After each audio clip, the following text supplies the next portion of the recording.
Hi guys, it's Jennifer Smith. Today I want to talk to you a little bit about how shame can kill self-love or self-compassion, which is super important to have healthy relationships. As a marriage coach, I still have things to work on. Shocking, I know. I know a lot of great principles and things to have healthy relationships, but I'm imperfect.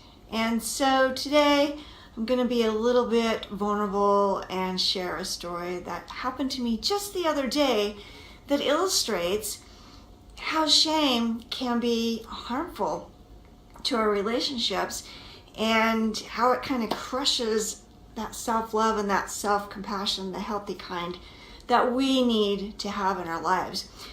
I am one of those personalities that's a little fast, so I tend to talk fast, I tend to move fast, I make decisions quickly, right? And my husband is the opposite. My husband thinks slower and deeper, so he's very wise, and he moves slower. And so you can imagine in our relationship, if we're having a conversation, sometimes, even though I've worked on this for a while, I might interrupt him. I still interrupt him after, almost 32 years of marriage. And so the other day we're having a conversation and I did my thing and I cut him off, and then he kind of stopped talking and I said, okay, so what were you saying? And he says, well, if you would listen to me, it would make sense. Because I'd cut him off and interrupted because my mind is just racing, right? And immediately I felt this huge wave of shame come over me. And I knew I'd made a boo-boo. I knew I'd made a mistake. And he's very patient, very loving with that weakness of mine to interrupt him. And I said, I'm sorry. I'm sorry. Please tell me what you were saying. And he shut down. So shame. I went into shame, and I want to ask you, consider and ponder, what does shame feel like to you? What types of situations bring up this feeling of shame? When we look at emotions and energy and vibration, because I'm also an energy healing practitioner as well as a marriage coach, you have peace, joy, love, and then there's fear and guilt and shame shame is like this lowest vibration. And it will shut us down. It will put wedges between our relationships and cause havoc. So for me at this moment, when I apologize on the spot. I'm like, I'm so sorry that I just interrupted you. Please tell me. But this shame hit me. And it's like this feeling, this hot feeling, this wave of heat, right? And I feel this pressure on my head and my shoulders and this tightness and kind of this pain in my stomach because I knew that I'd made a mistake, right? Whether it's a mistake, a weakness, or a sin. And shame is very destructive, that feeling of shame. And we go there, some of us quite often, others not so much. But imagine being the child with your hand in the cookie jar and your mother walks in and you'd been told not to have any cookies till after lunch. And then she points at you and she says, shame on you. Like, please don't ever say that to your children. That's one of the worst things you can say because feeling of shame really does shut us down. So in that moment of me interrupting my husband and him shutting down and me feeling sorry and immediately apologizing, I want to go into the flight mode.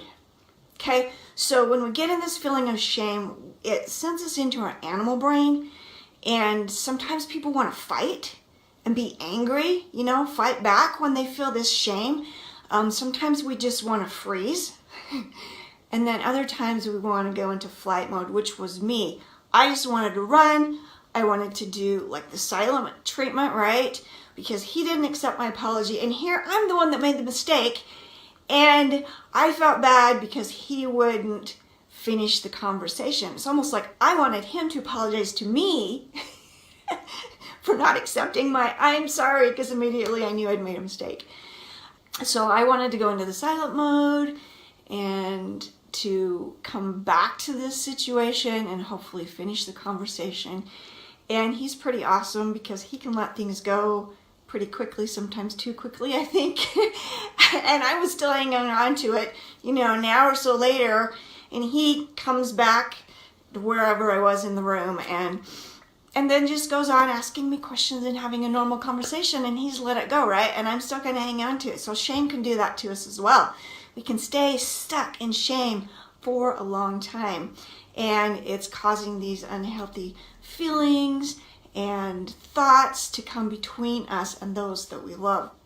And it shuts down our own self-love and self-compassion when we go into shame.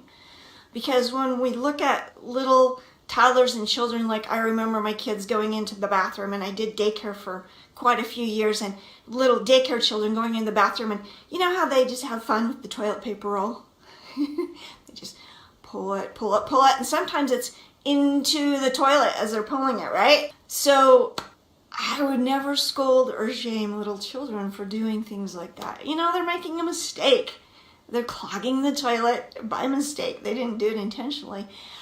The other thing is, even if someone does do it intentionally, if we have enough emotional self-mastery and awareness, right? So I'm aware of these things, but that doesn't stop me, even as a marriage coach, from going into shame, from experiencing these feelings that we all have. But that awareness is super huge. And when we can get that emotional self-mastery, we can work through things a lot faster, right? Because we're aware of what's going on. I want you to ponder. I want you to ponder about this idea of shame and maybe some weaknesses or even sins that you might deal with occasionally, right?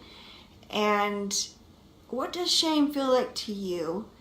And then also ponder, when we go into shame, is that giving us the power and the energy to overcome and to improve when we're in this problem situation?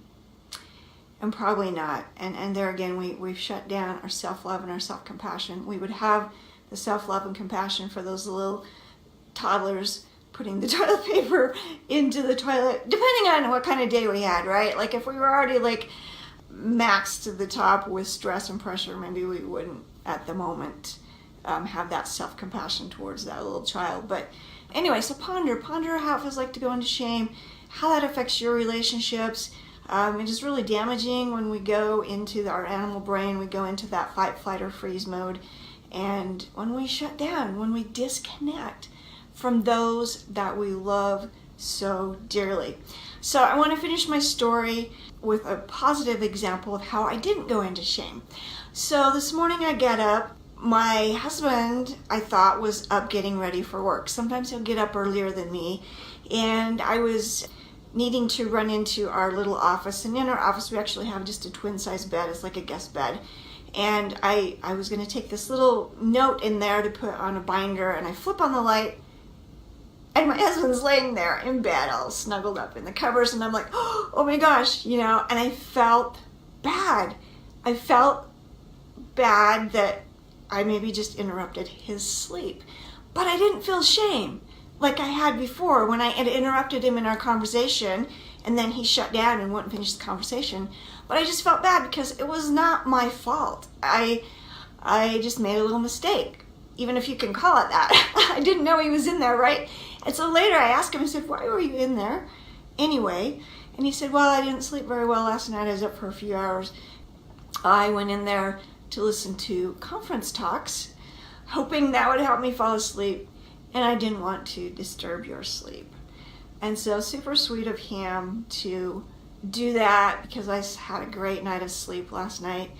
But I felt bad because I'd flipped on the light. But I didn't go into shame. So beware of shame, all right? There again, ponder, how does it show up in your life? How does it affect your relationships? Learn some tools and some ways to overcome that feeling of shame and get out of it quickly when you get there. So have a super great day. Love yourself, love your spouse, love your family and everyone, all those good people around you, and have a great day. Bye, guys.